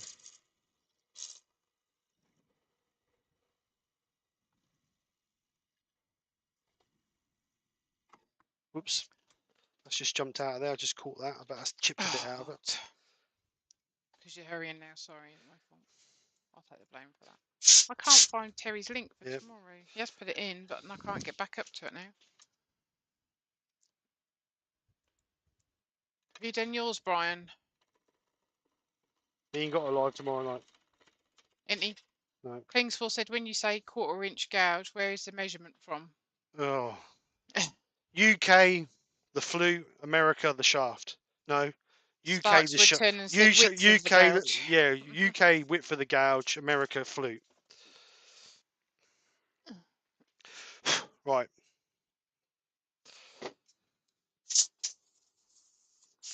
I've got some little chip out bits in there. I'm going to have to touch up afterwards. But we'll get it roughly finished. So we're going to take some of this away.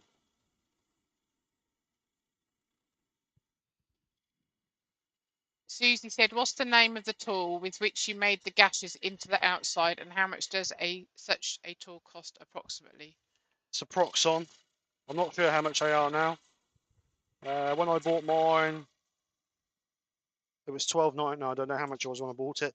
When I bought mine, it was, I think it's about 150, 140, 150 quid, something like that. But I don't know what they are now.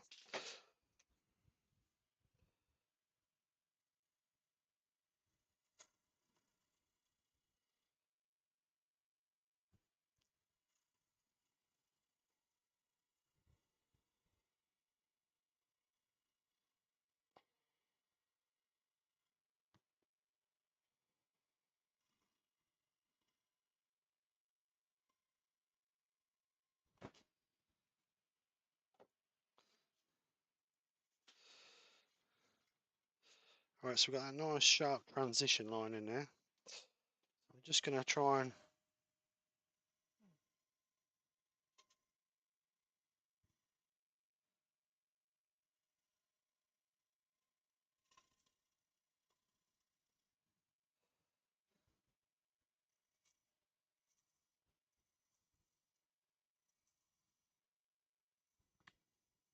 like I said, we're going for a bit of an OG effect on there. So it's sort of raised out and then comes swooping back in to connect onto our rim there. Other than the bits that are chipped out. Or do I just gently take... Actually, I'm going to have to take that back now because that looks absolutely atrocious. Brian's put the link in for the tool. Thank you, Brian.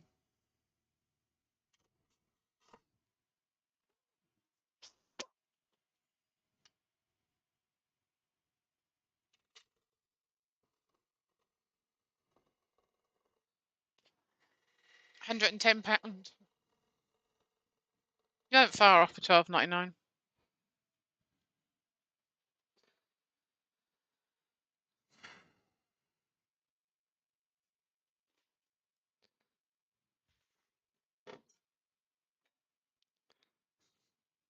It's so funny because how fast I spin, that looks like just like a plate.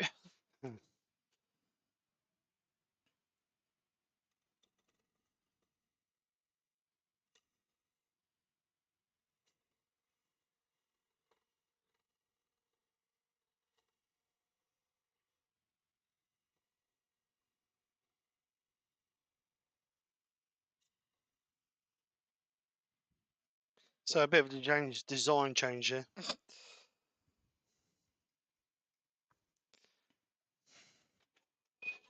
So just get that sanded up now. A little bit of a ridge in there that I just need to try and get out. Just trying to get it close enough so you're not got a low overhang on your tool, but not enough so that causes issues. Starks would turn and said cheaper on the link, £88. Cheaper on the what? Link that Brian put in. Oh, right. £88.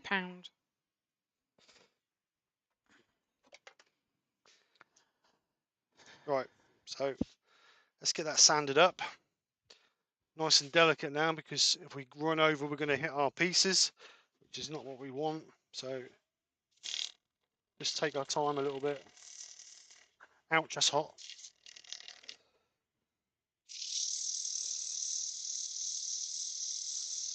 Now the piece Darren did was perfectly round, so he didn't have the bit around the outside feathering into obviously nothing.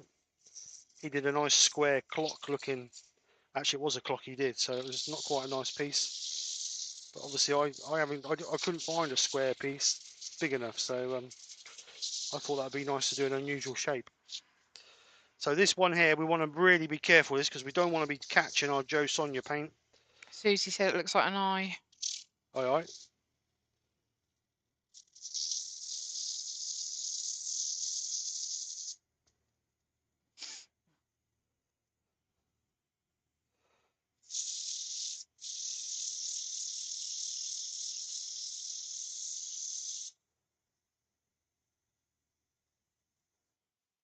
It's a bit fast, really.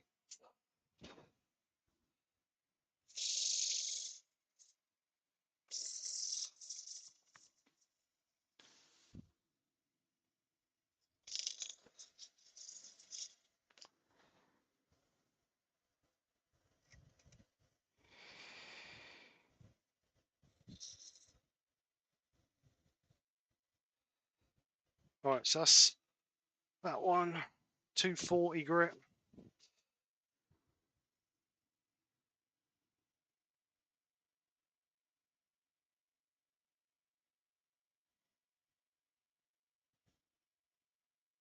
Fingers. Who said that? No, me. All right.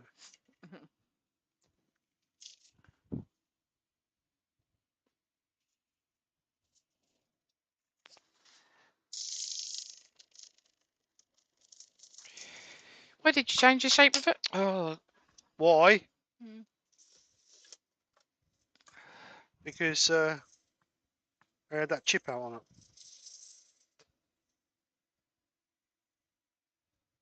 You going to colour that bit or not? Nope.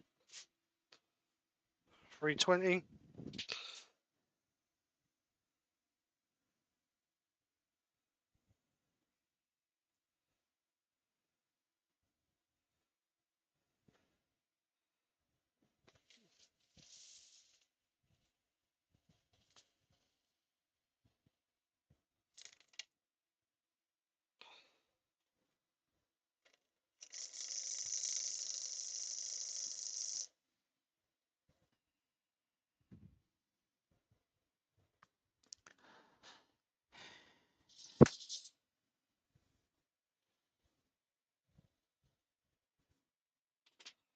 Last Starks one. would work and said when I make mine I just use my skilled chainsaw with a carbon bar on for detail. Yeah.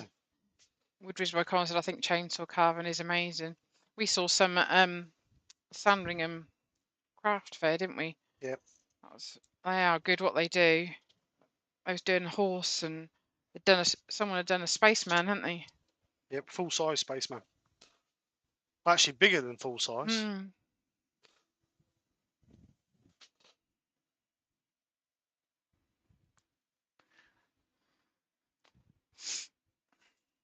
Oh, it's cold now. Oh. Oh.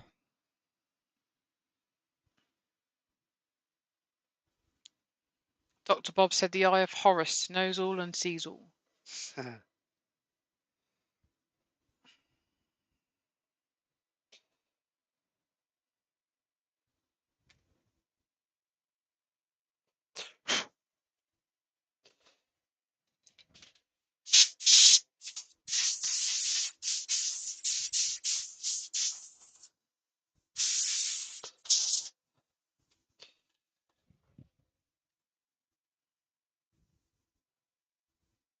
We just want to sand and seal that now then. It's on a little tub. Not out there, I won't.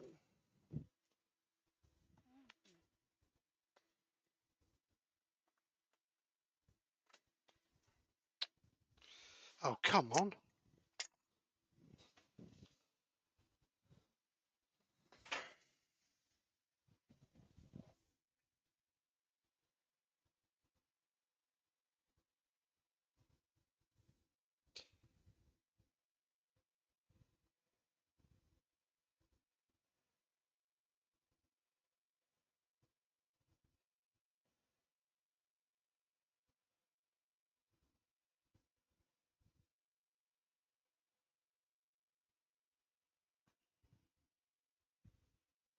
Pete said my neighbours won't let me learn chainsaw carving.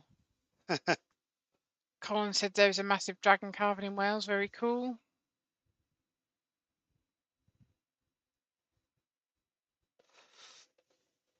Susie said you could put lemon oil onto the non-painted wood.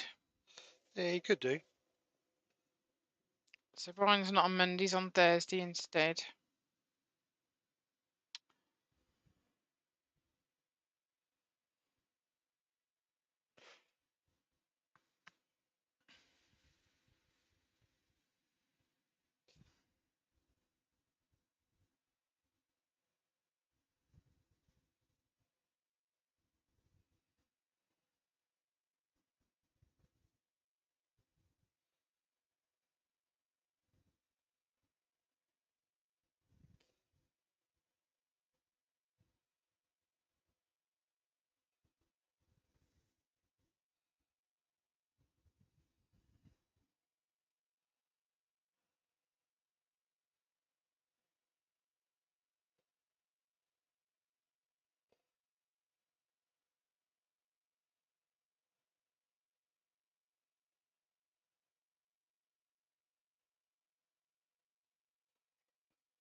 Right, so just let that dry a little bit.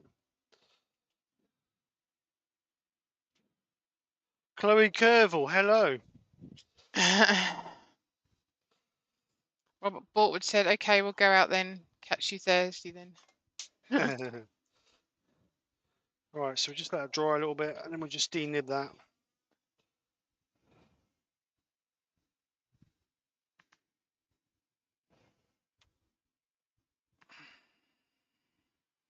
I told her to have a look at that bit you turned.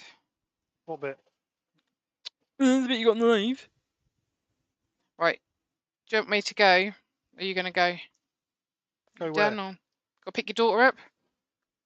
Oh, of course, it's 3 o'clock. Oh, bloody hell. Well, I can't finish this, don't I? Chloe said, can't even say your own surname, you sausage. Yeah. Paul Finley said, look good, Steve, have to go. Thanks, Paul. Chris Dodd says, got to go almost 1 a.m. Mr. G's Woodturn said, it's my dad. Right, I've got to go and pick daughter up. Hubby was supposed to do it, but you know what he's like, slacking as usual. I actually totally forgot Take about care, that. and I'll speak to you all next week. Bye. Didn't realise that was late, is it?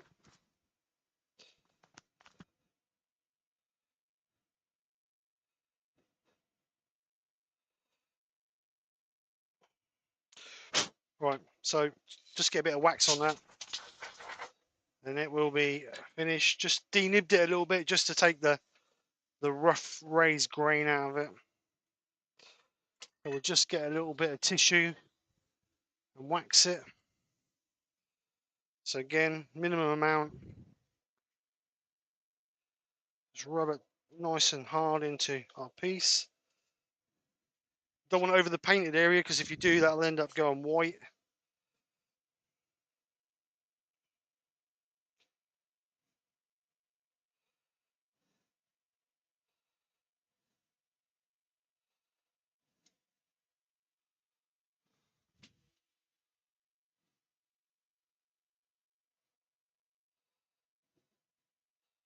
So just give that a bit of a wipe. Right, let's get a bit of clean tissue.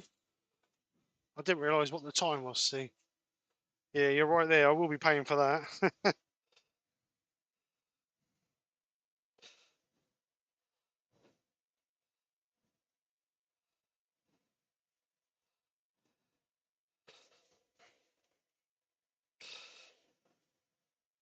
So perhaps give this a couple of coats that's got a bit of a shine on it, so it actually stands out from the coloured piece, which would be nice. Whoops, without dropping the tissue.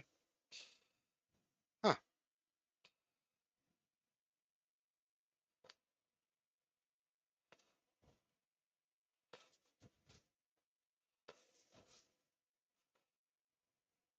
So we'll just give that another little light coat of wax.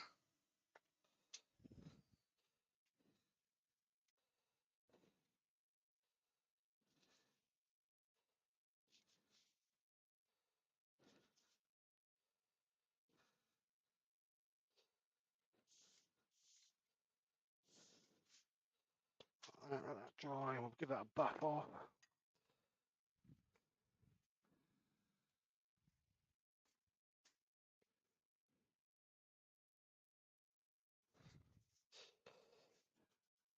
Susie, have you tried the Proxon effect on the? I haven't tried it on a big bowl, Susie, but I did a 10-inch bowl that I tried it on, and it came out really, really well. Just need to be fairly aggressive with it to give you some nice big chunky cuts in it. The good thing with the Proxon is you can get several different style of cutting bits.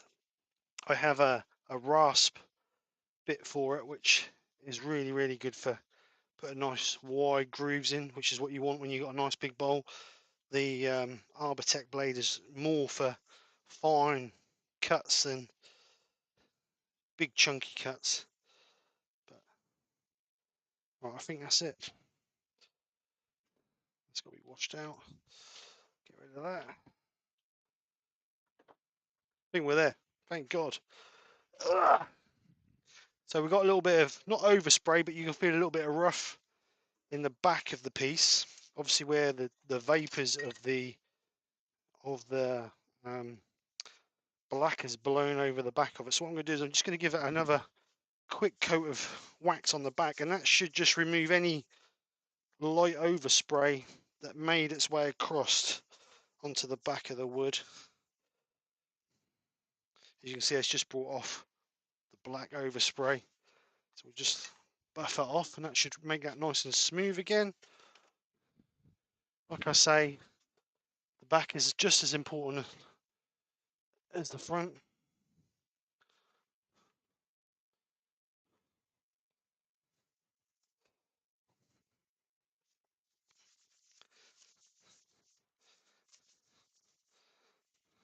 So let's just blow the dust out of it all. There's a little bit of dust in the ends.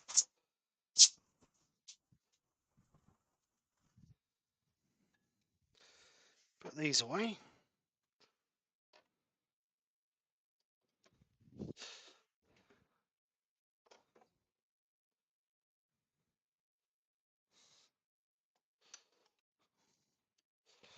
Right, so I think we're there. Right, so let's get it out of the chuck.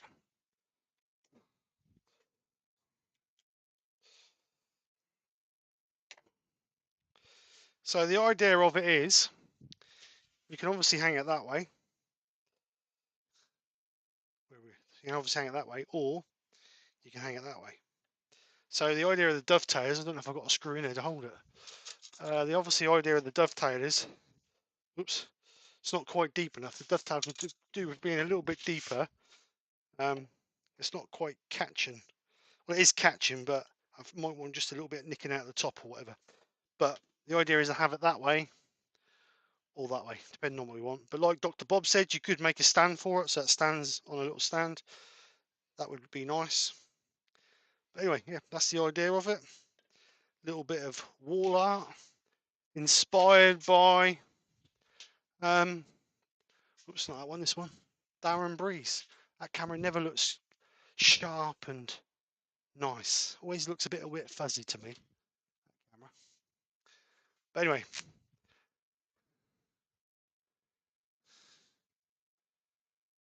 let's bring it onto a camera up here so you can see it a little bit better. This camera here. Turn them off. Right. So there you go. See it better there. Look. Get light on it. There you go. So obviously different textures in there. Obviously there's loads and loads and loads of different grinding bits you can get for the Dremel or texturing tool. So many different styles. And you could put a bit of color in those, but I put it in quite heavy, so it actually goes into the bottom of the texturing as well. You can just see it in the bottom of the texture. So yeah, it's beaming. But no, worked out really well. Let's have a look at the questions. Is the disc used expensive? Yeah. I think the Arbortech discs are 30 or 40 quid for a pair. The rasp one was 40 or 50 quid. So the discs are quite expensive, but they do last a long while. Unless you're actually an animal with them and let them cut rather than force them in, they will last quite a while. So they're expensive, but they last. Let's have a look.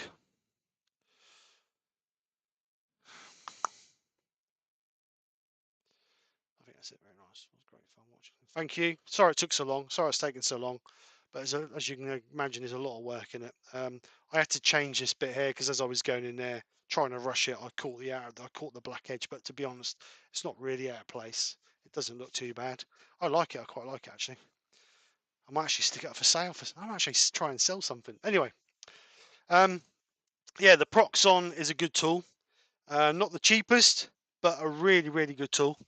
I think someone said there was about 100 quid, but well worth the money, I think. They've got so much scope. You can get sand and flap discs for them, and you can get Arbortech discs, you can get the Rafts discs. I mean, there's several different things for them, and they don't have to be limited to wood. You can get grinding discs for steel as well. So much you can do with them. As you can see, you get that nice textured effect across there, and yeah, it looks good. I like it. Nice and simple on the back, but quite effective on the front. And it's nice to see the wood and the colour. Normally I either fully colour or I just leave natural, but it's nice to see the two contrasts.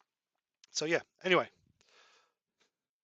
thank you very much everybody. I appreciate your comments and I appreciate you hanging about. I know it's taken 2 hours, but yeah, turned out nice. Anyway guys, I'll stick some photographs up as always because the camera doesn't really do it justice, so I'll get some photographs up later on this afternoon.